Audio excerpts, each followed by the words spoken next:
The stress of moving is very real.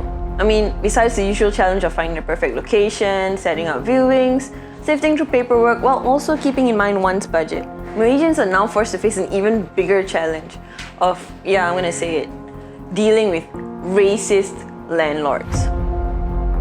You may think the term racist landlords is an overreaction, but a quick Google search will show you thousands of listings on our local property rental sites with not so subtle specifications, like Chinese only, no Indians.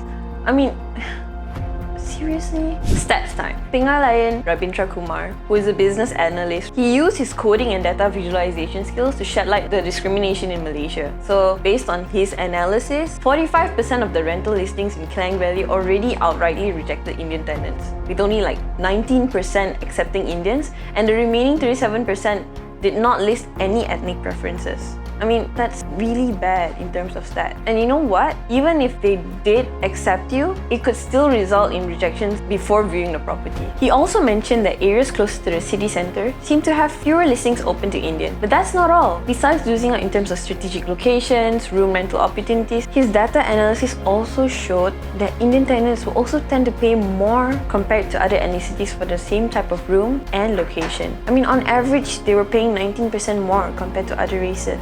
And these shocking numbers, which he took to Twitter, were met with equally shocking replies from Malaysians who face the same unfortunate experiences.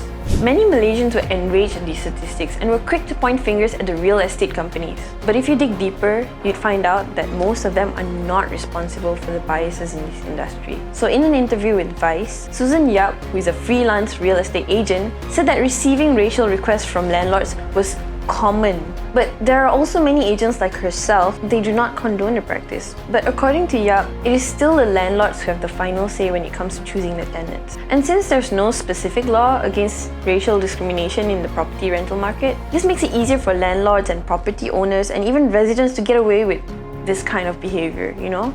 As a countermeasure, the Ministry of Housing and Local Government has actually taken an initiative to reduce the race discrimination in the rental market, but by drafting out a Residential Tenancy Act. The new law is in its final stages of drafting, and it's set to be tabled out this year in Parliament. It has been hinted that the Residential Tenancy Act aims to put a stop to landlords evicting tenants without a solid reason, or raising rental whenever they like, as well as to address the issues of direct and indirect discrimination.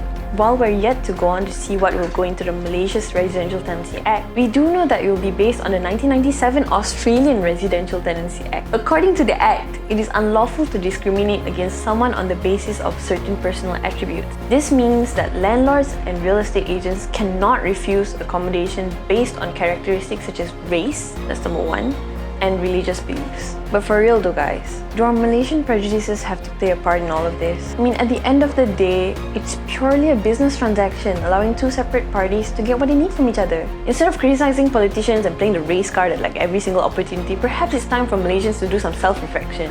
Look at yourself. Come on guys, in the spirit of kita jaga kita, let's look out for one another. What about you? If you've been through the same thing, let us know in the comments below. Catch you next time.